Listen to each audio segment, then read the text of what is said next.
Depuis plus d'un demi-siècle, une voix s'élève au-dessus des collines d'Italie, portée par l'âme d'un homme que le destin a béni, puis blessé.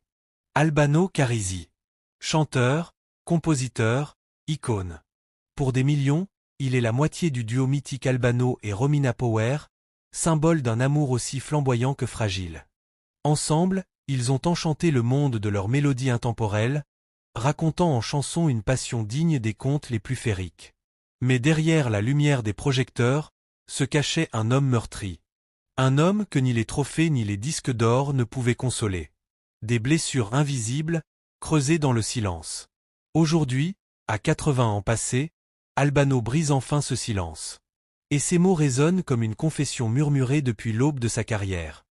Des vérités enfouies, des douleurs cachées, et un amour qu'il a façonné, puis consumé. Tout a commencé en 1967. Lorsqu'il posa les yeux sur Romina Power, tout vacilla. Il était un jeune chanteur du Sud, fils de la terre, nourri de rêves et de soleil. Elle, fille du légendaire Tyrone Power, était l'élégance d'Hollywood incarnée, tout en grâce, en mystère et en douceur. Et pourtant, malgré les mondes qui les séparaient, un regard suffit.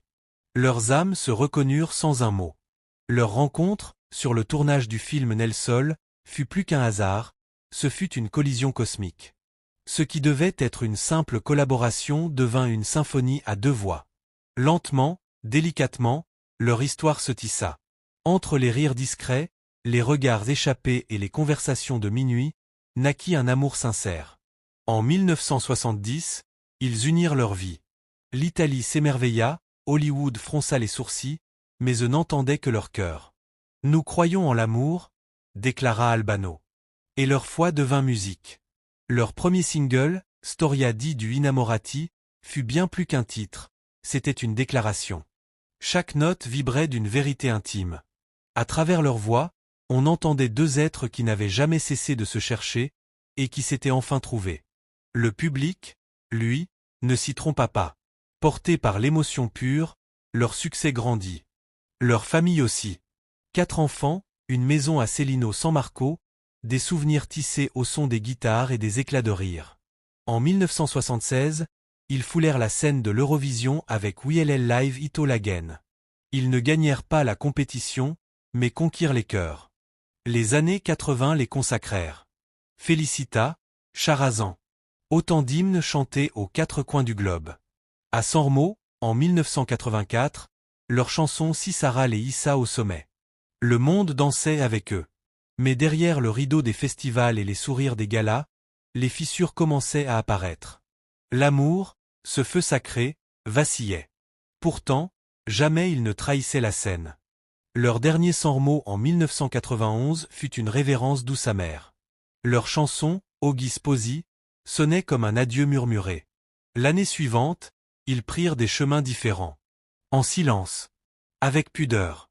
C'était une belle histoire, dira Romina. Une belle histoire, oui. Mais toute belle histoire a sa fin. Et pourtant, en 2013, à Moscou, leurs voix s'unirent à nouveau. Pas pour raviver la flamme. Pour honorer l'harmonie. L'émotion était intacte. En 2014, puis en 2015, ils remontèrent ensemble sur scène. Non plus comme amants, mais comme âmes complices. Une complicité que le temps n'avait pas pu briser. Mais derrière cette réconciliation artistique, se cachait une douleur profonde, une vérité que le monde n'avait jamais pleinement connue. Et qu'Albano est aujourd'hui prêt à révéler. Le rêve avait déjà commencé à vaciller, mais ce fut un drame sans nom qui le brisa à jamais. En 1994, une tragédie frappa Albano et Romina de plein fouet, les projetant dans un cauchemar dont ils ne se réveilleraient jamais. Leur fille aînée, Ilenia Carisi, âgée de seulement 23 ans, disparut mystérieusement à la Nouvelle-Orléans, alors qu'elle voyageait seule à travers les États-Unis.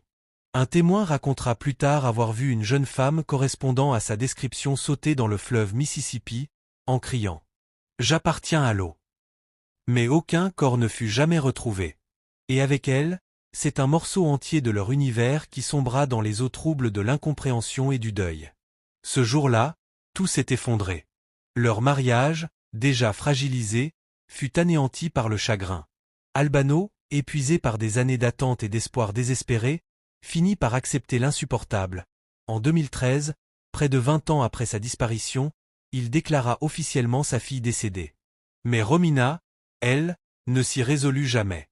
Elle continua à espérer, à chercher. Elle lança des appels poignants sur les réseaux sociaux, parcourut les États-Unis à la recherche d'indices, comme si la musique pouvait encore lui murmurer l'endroit où se cachait sa fille. Cette foi inébranlable, si touchante aux yeux du monde, devint pourtant une ligne de fracture irréparable entre les anciens époux. Et puis vint le moment terrible des accusations. En 2011, Albano brisa le silence, et ce fut comme un coup de tonnerre. Il affirma que Romina avait introduit leur fille dans l'univers des drogues. C'est Romina qui l'a initiée à la drogue, déclara-t-il froidement. Des paroles aussi dures que stupéfiantes. Il avança même que peu avant la disparition d'Ilenia, Romina aurait flirté avec le fiancé de leur fille. Des propos lourds, que Romina démentira catégoriquement. Mais Albano ne s'arrêta pas là.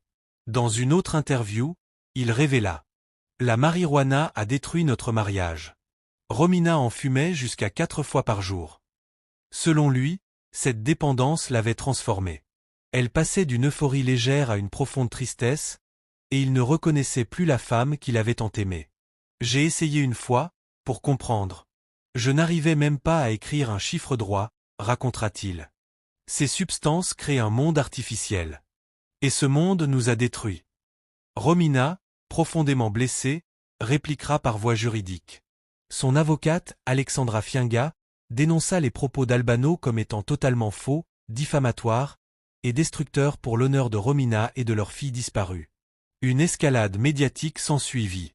Romina avait déclaré à la télévision espagnole qu'Albano avait été un mari autoritaire, mais fit ensuite marche arrière, affirmant que ses propos avaient été déformés. « Je n'ai jamais voulu le dépeindre comme violent. Si c'est l'image qu'on a reçue, je m'en excuse. » Mais même ces excuses ne suffirent pas à calmer la tempête. Albano, blessé, répondit avec amertume. « Romina n'est plus la femme que j'ai connue. Je l'ai toujours traitée comme une madone. Je suis un bon père. Et je peux le prouver. » Dans un moment déchirant, il révéla une dernière blessure.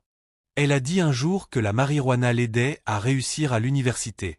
Je lui ai répondu: « Ce n'est pas une vraie réussite. J'aurais préféré qu'elle échoue, mais qu'elle soit sobre. » Romina n'a jamais confirmé ces accusations. Et peut-être que la vérité, celle qui hante les couloirs du passé, restera ensevelie à jamais sous le poids du chagrin. Leur divorce, prononcé en 1999, ne fut pas simplement la fin d'un mariage. Ce fut la chute d'un empire affectif, le dernier acte d'un opéra d'amour. Ce que le monde avait vu comme un couple indestructible, uni par la gloire, la famille et la musique, n'était plus. Mais la vie devait continuer. Albano trouva refuge auprès de Loredana Lexiso, animatrice télé. C'est à l'école de leurs enfants que leurs chemins se croisèrent. À cette époque, Albano était détruit. J'étais seul. Si seul que j'ai pensé à en finir. Loredana vit au-delà de la célébrité. Elle l'aima pour l'homme, pas pour l'icône. Leur amour donna naissance à 2 enfants, Jasmine et Albano Junior. Mais le public, encore attaché au conte de fées d'Albano et Romina, fut dur avec Loredana. On l'accusa de vouloir prendre la place de Romina, une comparaison cruelle qui la hantera pendant longtemps. Pendant des années, Albano soutint Loredana avec une loyauté rare.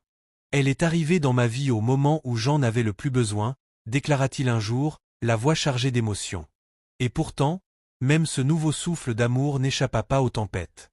Selon ses propres mots, les 3 premières années avec Loredana furent les plus heureuses, mais rapidement, l'ombre du passé s'infiltra entre eux.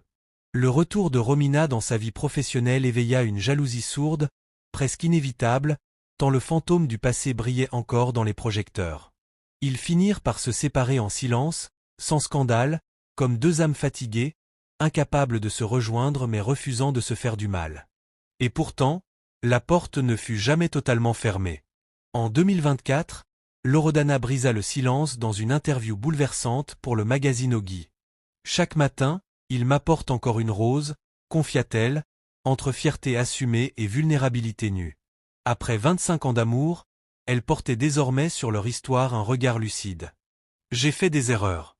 J'étais inexpérimenté. Je pensais que l'amour suffisait. C'était naïf. Elle parla des sacrifices invisibles, des opportunités professionnelles qu'elle laissa s'échapper pour élever ses enfants, pour garder une famille debout. Si je pouvais revenir en arrière, je ne raterais aucun moment avec mes enfants, surtout avec Brigitta. Elle ne mentionna jamais Romina. Mais le passé était partout, comme une ombre familière. J'ai laissé trop de portes ouvertes, dit-elle. Je m'en rends compte trop tard. Et pourtant, malgré tout, leur lien avait tenu bon. Quand nous sommes seuls, nous rions encore. Nous aimons toujours les mêmes choses.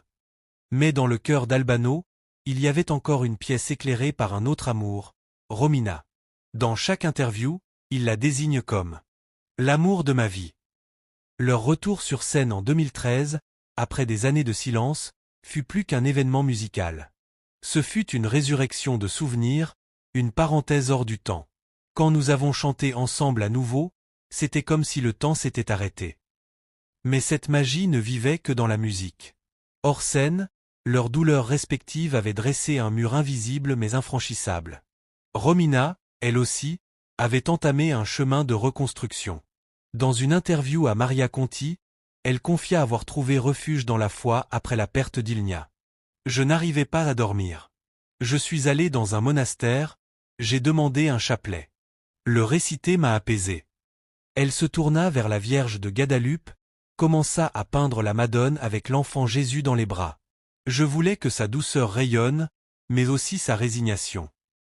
C'était sa façon à elle de survivre, de transformer la douleur en art, le manque en spiritualité. Sur scène, elle retrouvait Albano. Leurs concerts faisaient salle comble à travers l'Europe. Deux voix, une légende. Nous chantons ensemble, disait-elle, mais nous ne vivons plus la même vie. Les fans, eux, espéraient encore un miracle, une réconciliation finale. Mais Albano fut clair. Nous avons vécu quelque chose de magnifique, mais certaines choses, une fois brisées, ne peuvent être réparées. Aujourd'hui, octogénaire, Albano vit entre souvenirs et mélodies. Il regarde derrière lui et voit deux femmes. L'une, Romina, le feu sacré de sa jeunesse, la muse de ses chansons les plus belles. L'autre, Loredana, celle qui fut là quand plus personne ne l'était, qui lui offrit l'amour du quotidien, celui qui reste quand les projecteurs s'éteignent. À son âge, Albano a enfin prononcé les mots qu'on n'attendait plus. Une vérité simple, mais profonde. L'amour n'est pas une ligne droite. Il revient parfois sous une autre forme. Parfois, il ne part jamais. Alors, à vous maintenant. Pensez-vous que le cœur d'Albano appartient toujours à Romina?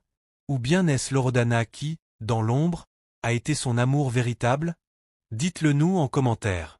Et si cette histoire de passion, de perte et de rédemption vous a touché, abonnez-vous, likez et activez la cloche, car d'autres récits puissants arrivent bientôt.